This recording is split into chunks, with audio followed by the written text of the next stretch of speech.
Dear M.Pharm students, Professor S. Mallick here will cover in this video lecture Biopharmaceutics Classification System and Permeability, in vitro, in situ, ex vivo and in vivo intestinal methods.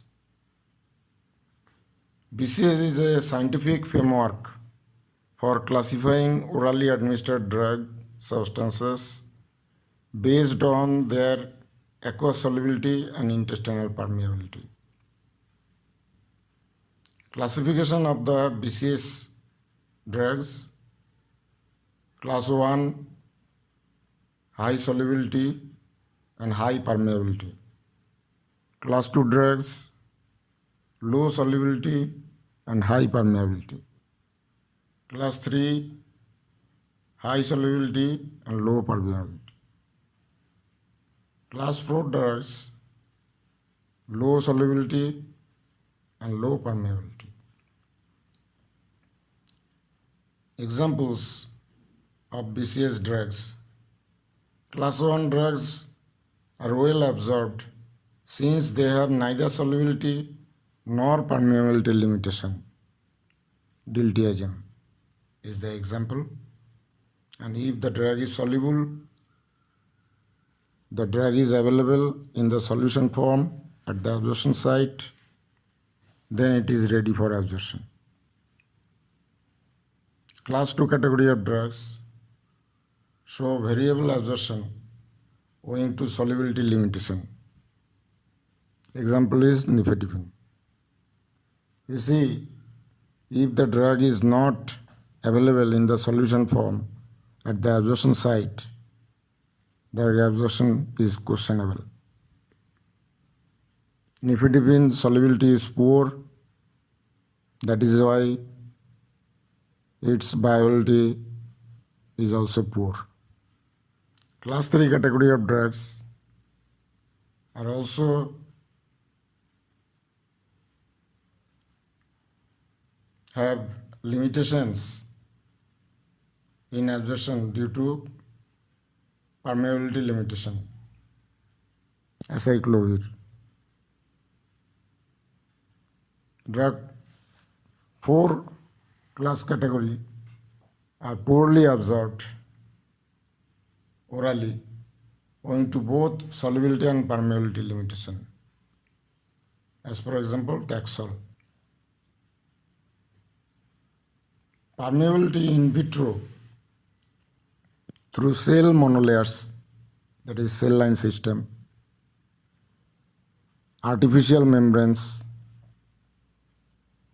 that is synthetic membranes, in situ intestinal perfusions,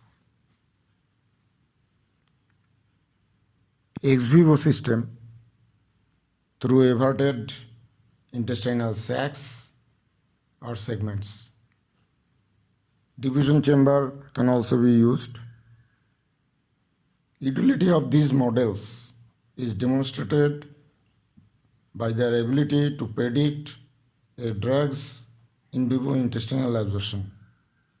Intestinal tissue from excised animal or collected from local slaughterhouse. Advantages and limitations of permeability. In vitro, cell monolayers. Advantages: transcellular and paracellular passive diffusion. In the cell monolayers,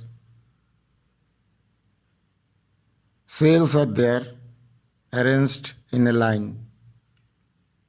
That is why permeation can be possible through the cell and in the gap between the cells.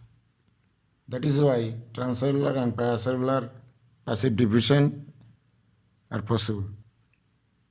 Active transport is also possible because of cells, viable cells. Human or animal cell lines are used, and this system can be automated. But limitations are also there, interlaboratory variability due to culture conditions. Laboratory to laboratory, culture conditions are varied, and due to that variation, this permeability process may show some differences. Low expression of transporters. Because cell line single cell cultured cell is used, that is why expression of transporters are low in level, and lack of mucus layer. Mucus layer is only present in live system, that is in vivo system. In cell line system, mucus layer is absent. In vitro, artificial membranes, that means synthetic membranes. No cells are there. Advantages: relatively simple and high throughput, can be automated, tolerates wider pH range and higher solubilizer concentrations. As the artificial membranes are the synthetic membranes, dialyzing membrane that can be used, that can be fabricated, set may be fabricated in the laboratory very easily, and method can be carried out very easily. But limitations are there. Transport dependent on the lipid composition and pH. Membrane retention of lipid compounds. No active transport because of absence of viable cells.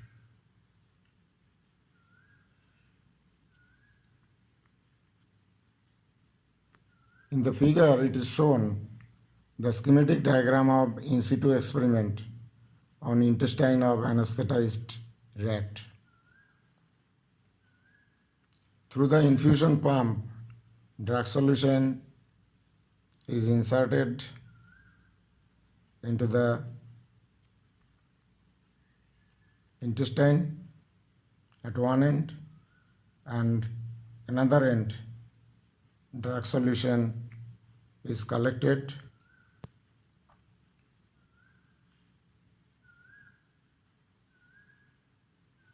and that is tested.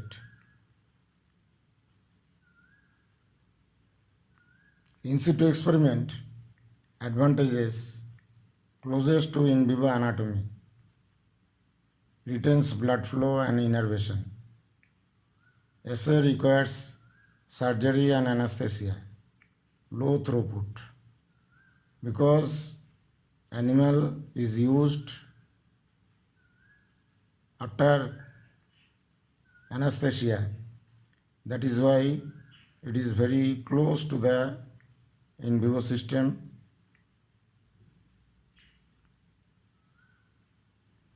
But limitations are also there. Without animal, in situ experiment cannot be done.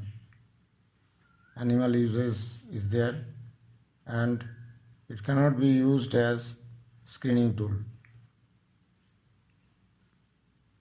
In the ex vivo experiment, the setup is shown in the figure.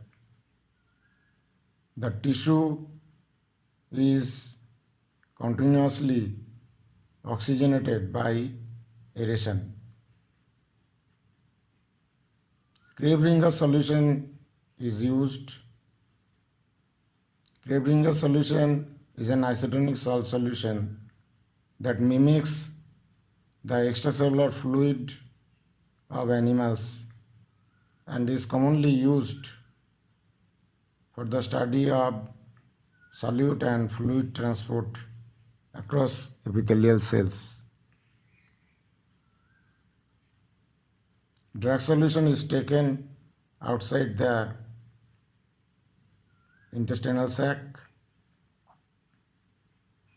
and Krabringer solution is taken in the sac, and the total system is maintained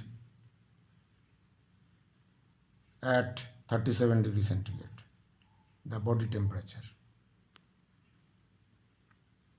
In the next figure it is shown how the everted intestinal sac or segment is prepared. One glass rod is taken with one side constricted. The trim of thread close to the knot of the intestine, and everting is done of the intestine.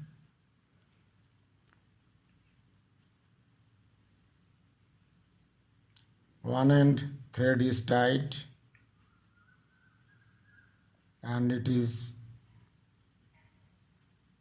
everted sac is used in the experiment. In ex vivo formulation, advantages are it retains gut architecture, regional differences, human or animal tissue, both can be used, mechanical and directional transport. Here you see regional differences can be studied because drugs are partially ionized as weak bases or acids. Regional absorption will be influenced. In the intestine, region to region, pH is varying, and because of variation of pH, ionization of the drug varies. And the drug is absorbed in the unionized condition. If ionization is more, absorption will be less. If ionization is less, absorption will be more. Specialization in anatomy and physiology is there region to region. Fluid composition also different.